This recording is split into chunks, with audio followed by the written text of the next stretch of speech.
I found out my neighbor had been stealing electricity from my house the same way most people discover a problem in suburbia, completely by accident. I had just gotten back from a 4-day work trip, tired, sunburned, and already thinking about nothing except a cold drink and a quiet evening. As I pulled into my driveway, something caught my eye near the fence line separating my property from my neighbor's lot. At first I thought somebody had left construction materials lying around, but the closer I got, the stranger it looked. Four thick orange extension cords were stretched across the fence like giant vines, weaving through gaps between the boards and disappearing into my neighbor's backyard. I stood there for a second, trying to process what I was seeing. Then I followed the cords with my eyes and realized every single one of them was plugged directly into the weatherproof outlet mounted on the outside wall of my garage. My outlet, the one I had paid to install 3 years earlier when I upgraded the electrical system for holiday lights, power tools, and pressure washing equipment. I walked over slowly, almost expecting there to be some innocent explanation. Maybe an emergency. Maybe somebody had asked my wife and forgotten to mention it. But no, the cords were old, dirty, and clearly had been there for a while. I could hear machinery running from the other side of the fence. The unmistakable whine of a circular saw. The grinding sound of metal being cut. A compressor cycling on and off. Somebody wasn't borrowing a little electricity for a few minutes. Somebody was running an entire construction project off my meter. The neighbor in question was a guy named Bryce. Not his real name, obviously, but let's call him Bryce.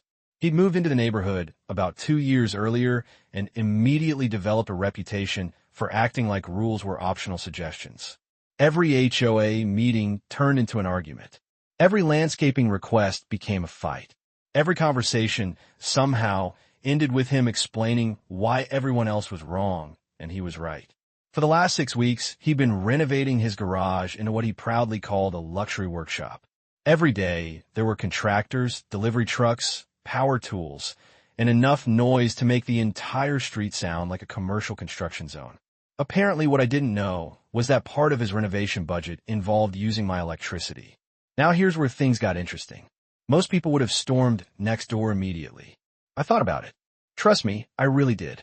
But anger has a funny way of making people sloppy, and I didn't want sloppy. I wanted facts. So instead of knocking on his door, I walked inside my house and pulled out my HOA binder. Yeah, I'm one of those people. The kind who actually keeps records. Laugh all you want, but that binder ended up being worth its weight in gold. Inside were copies of the original electrical permit, installation paperwork, equipment specifications, and every utility statement I'd kept over the past 3 years. I sat down at the kitchen table and started comparing numbers.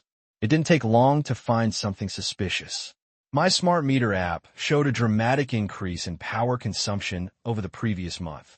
One particular morning showed an increase worth roughly $41 in electricity usage. $41 before lunchtime. That wasn't somebody charging a phone. That wasn't even somebody running a refrigerator. That was heavy equipment drawing serious power. The more I looked, the more obvious it became. Bryce hadn't plugged in one tool one time. He'd been doing this repeatedly, maybe for weeks, maybe for the entire renovation. Then I reviewed the HOA covenants. That's when I found a second problem. According to neighborhood rules, the shared fence line was classified as a structural property boundary.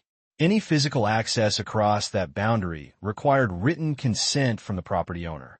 Bryce had not only been taking electricity without permission, he'd also been accessing my side of the fence to install and maintain the cords. At that point, the situation stopped being annoying and started becoming expensive. I spent the next 3 days documenting everything. I photographed every extension cord from multiple angles. I recorded timestamps. I captured video of the equipment running. I downloaded utility reports. I organized the evidence into neat digital folders. Meanwhile, Bryce kept working like nothing was wrong. Every morning the saws started. Every afternoon the grinder screamed. Every evening the compressors rattled away using power that was being billed directly to me. By the end of the 3rd day, I had enough evidence to fill an entire case file. That's when I filed a formal complaint with the HOA board. Less than an hour later, they assigned a case number and acknowledged receipt of the evidence. The board was now officially involved. But I wasn't finished yet, because while the HOA process moved forward, I had one more move left to make, and it only required a single switch inside my electrical panel. Before I tell you what happened next, let me take a quick detour, because this is where a lot of homeowners accidentally make things worse. According to standard procedure, when somebody uses utilities connected to your property without permission, the smartest thing you can do is document everything before confronting them. I know that sounds boring compared to a dramatic argument across the driveway, but evidence beats emotion every single time. From a legal perspective, the issue usually isn't just the electricity itself. The bigger problem is unauthorized access, property rights, and liability. Think about it this way: if one of those extension cords had started a fire, whose insurance company do you think would have gotten involved first? Mine. That's why these situations can become serious surprisingly fast. And honestly, this is a psychological trap a lot of entitled people fall into. They convince themselves that because they're only taking a little of something, the owner won't care. Then they keep pushing further and further until the behavior becomes normal in their minds. The lesson here is simple. Respect tends to disappear when boundaries aren't enforced. The longer someone gets away with crossing a line, the more convinced they become that the line never existed in the first place. Bryce was about to learn that lesson the hard way. The following afternoon was brutally hot, one of those summer days where the air feels thick enough to chew. I remember standing in my garage, staring at the electrical panel for a few seconds longer than necessary. Not because I was nervous, but because I wanted to be absolutely certain I was doing this the right way. The breaker I needed was clearly labeled. Years earlier, when the outlet was installed, I had paid extra to put the exterior circuit on its own dedicated line. At the time I did it because I wanted cleaner power for equipment and easier maintenance. Turns out that decision was about to become very useful. I opened my meter app one last time and watched the numbers climbing in real time. Somewhere on the other side of that fence, Bryce and his contractors were working hard using electricity they had never paid for. I shook my head, reached forward, and flipped the breaker. Click. That's it. No explosión. No sparks. No dramatic music. Just one small click. But what happened afterward was beautiful. The circular saw stopped instantly in the middle of a cut. The angle grinder wound down with that dying electric whine everyone recognizes. The compressor shut off. Within seconds, the entire soundtrack of Bryce's renovation disappeared. Silence settled across the property, like someone had thrown a blanket over the neighborhood. I stood there for a moment and smiled. Then I waited. It took maybe 30 seconds. I heard boots crunching across gravel. A gate slammed open. Fast footsteps crossed the side yard. Then Bryce appeared in my driveway, looking like a man whose lottery ticket had just caught fire.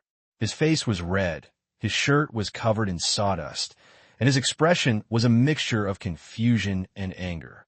"Hey," he called out, trying to sound casual and failing miserably. I think one of the cords came loose. That was his opening move. Not an apology, not an explanation, not even an attempt to pretend he had permission. Just a convenient little fiction that somehow a cord had magically disconnected itself. I pulled out my phone, opened the utility app, and held the screen toward him. "Interesting," I said, "because according to this, $41 worth of electricity disappeared into your renovation this morning alone." He looked at the screen. Then he laughed. Actually laughed. The kind of laugh people use when they're hoping confidence will substitute for a valid argument. "Come on," he said. "It's not a big deal." That's when I realized something important. Bryce genuinely didn't think he had done anything wrong. In his mind, he wasn't stealing. He was borrowing. The fact that he never asked permission somehow didn't register as a problem. The fact that I was paying for it didn't seem important. This is a psychological trap a lot of entitled people fall into. They redefine someone else's property as a shared resource because acknowledging ownership would require accountability. I looked at him and said, "Maybe not to you." Then I walked inside. Bryce stayed in the driveway while I disappeared into the house. A few moments later, I came back carrying a folder. The second he saw it, his smile faded. Most people get nervous when paperwork shows up. Bryce was no exception. I opened the folder and handed him the first document. It was an invoice. Simple. Professional. Detailed. $62 representing unauthorized electricity usage calculated from the meter data I'd collected. He looked at it.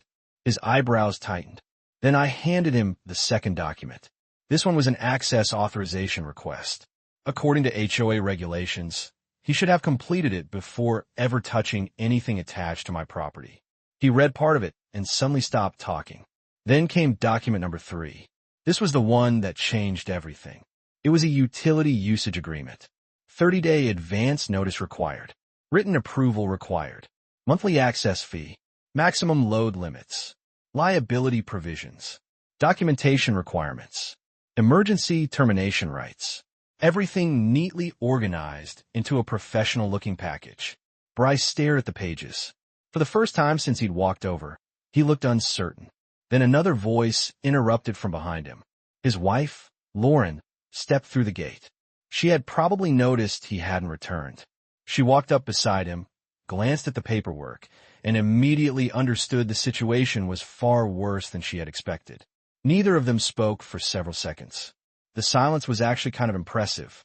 Just 24 hours earlier, they had apparently felt comfortable running an entire workshop using electricity from my house.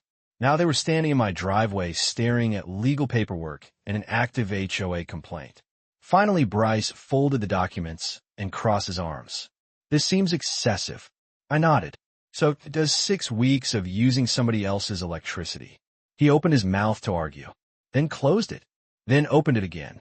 Nothing came out, because the problem with evidence is that it leaves very little room for storytelling. He couldn't claim he had permission because there was no permission. He couldn't claim the electricity wasn't mine because the meter records proved otherwise. He couldn't claim the cords weren't there because I had photographs. He couldn't claim the HOA rules didn't apply because I had cited the exact sections. Every exit door was closed.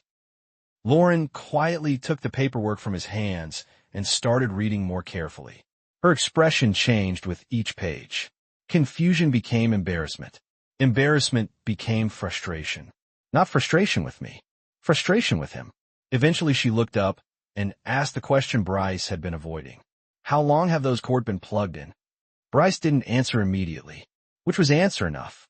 Lauren looked back down at the paperwork and sighed. It was the sigh of someone realizing their spouse had created a completely avoidable problem. I could almost see the conversation they were going to have later that night.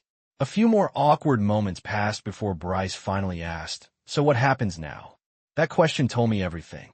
He had stopped arguing and started calculating. The fight was over. Now he wanted damage control.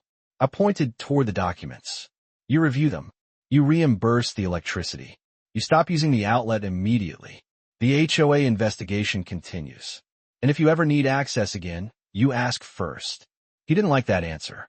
Nobody likes consequences. But he also knew he didn't have a better option. The tools remained silent for the rest of the afternoon. The contractors packed up early. The extension cords stayed disconnected. For the first time in weeks, the neighborhood was quiet. The next morning, right around 9 o'clock, there was a knock at my front door. I opened it and found Bryce standing there holding the folder. His attitude had changed dramatically overnight. Gone was the smirk. Gone was the confidence. Gone was the assumption that everything would somehow work itself out. He handed me the paperwork. Every page was signed. Every signature was dated. Attached to the front was a check for $62. I looked through the documents carefully. Not a single clause had been crossed out. Not a single revision had been requested. Not a single argument remained. Bryce stood there awkwardly while I reviewed everything. Finally, he cleared his throat and said, "We're good." I thought about that question for a moment. Then I said, "We're clear." That's different. He nodded slowly because he understood exactly what I meant. Being clear meant the issue was resolved. Being good implied trust. Trust wasn't something paperwork could restore overnight. He walked away without another word. Over the following weeks, the garage renovation continued, but under very different conditions. No extension cords crossed the fence. No unauthorized access occurred. No surprise spikes appeared on my utility bill. Every request came through proper channels. Every interaction remained professional. In the end, the funny thing is that the electricity wasn't really the main issue. $62 wasn't going to change my life. What mattered was the assumption behind it, the belief that my property could be used without my knowledge simply because it was convenient. The moment that assumption disappeared, the entire conflict disappeared with it. And all it took was one breaker switch, one folder full of evidence, and one neighbor finally realizing that accountability had arrived at his front door. Looking back on the whole thing now, what sticks with me isn't the money, the paperwork, or even the confrontation in the driveway. What I remember most is how ordinary it all seemed at the beginning. That's usually how these situations start. Nobody wakes up one morning planning to become the villain of a neighborhood story. Instead, people make a small decision, then another small decision, and eventually those decisions add up to something they can no longer justify. I honestly believe Bryce didn't wake up one day and say, "I'm going to steal electricity from my neighbor." I think what happened was much more common. He probably needed power for a project, saw an easy solution, told himself it was temporary, convinced himself I'd never notice, and then repeated the behavior until it felt normal. This is a psychological trap that shows up everywhere in life. The first time feels wrong. The 10th time feels routine. The 100th time feels like a right instead of a privilege. That's why boundaries matter so much. Not because every violation is catastrophic, but because unchallenged behavior tends to grow. According to standard procedure, most HOA disputes aren't really about fences, lawns, parking spaces, or utility connections. Those things are just symptoms. The real conflict is usually respect. One person believes a boundary exists. The other person believes the boundary is flexible. Everything that follows comes from that disagreement. From a legal perspective, property rights are actually pretty simple. Ownership comes with responsibilities, but it also comes with protections. If somebody wants access to your property, they ask. If somebody wants to use your utilities, they ask. If somebody wants an exception, they ask. The asking part is important because it recognizes that the choice belongs to the owner. Once people start skipping that step, they stop treating cooperation as permission and start treating it as entitlement. That's where problems begin. The funny thing is that if Bryce had knocked on my door 6 weeks earlier and said, "Hey, my garage renovation is running behind schedule and I need temporary power for a few days," there's a decent chance I would have worked something out with him. Maybe we would have agreed on reimbursement. Maybe we would have created a temporary arrangement. Maybe I would have simply helped because neighbors are supposed to help each other when reasonable. But he never gave me the opportunity to make that choice. He made the choice for me. That's what bothered me more than the electric bill ever did. The lesson here is that trust is built through communication and destroyed through assumptions. People often think conflicts explode because somebody was too aggressive. In reality, many conflicts explode because somebody avoided a simple conversation that should have happened at the beginning. One awkward 30-second discussion can prevent 6 weeks of resentment. One honest request can prevent an entire HOA complaint. One moment of accountability can save everyone a lot of frustration. Another thing this experience taught me is that documentation is not the enemy. A lot of homeowners hear words like records, evidence, permits, or HOA covenants and immediately roll their eyes. I get it. It sounds boring. It sounds excessive until the day you actually need it. Then suddenly every photograph, every receipt, every utility statement becomes incredibly valuable. Facts have a way of cutting through arguments faster than emotions ever can. When people are confronted with evidence, the conversation changes. It stops being about opinions and starts being about reality. And reality is much harder to negotiate with. Today, Bryce and I are civil. We wave when we see each other. We occasionally exchange small talk. We're not close friends, but we're not enemies either. In some strange way, the conflict actually improved the relationship because expectations became clear. Nobody has to guess where the boundaries are anymore. Everybody knows, and clarity has a way of creating peace. So now I'm curious what you think. Did I handle the situation correctly by documenting everything involving the HOA and shutting off the power once I had proof? Or should I have skipped the paperwork entirely and confronted him the moment I saw those extension cords crossing the fence? Some people tell me I was too patient. Others say I should have let the HOA handle everything from the start and never gotten involved personally. Honestly, I can see arguments for both sides. That's why I'd love to hear your opinion down in the comments. If you came home and discovered your neighbor had been secretly powering an entire renovation project using electricity from your house, what would you have done? Would you have given them a second chance? Or would you have pushed for maximum consequences immediately? Let me know, because stories like this always reveal something fascinating about how different people think about fairness, accountability, and what it really means to be a good neighbor.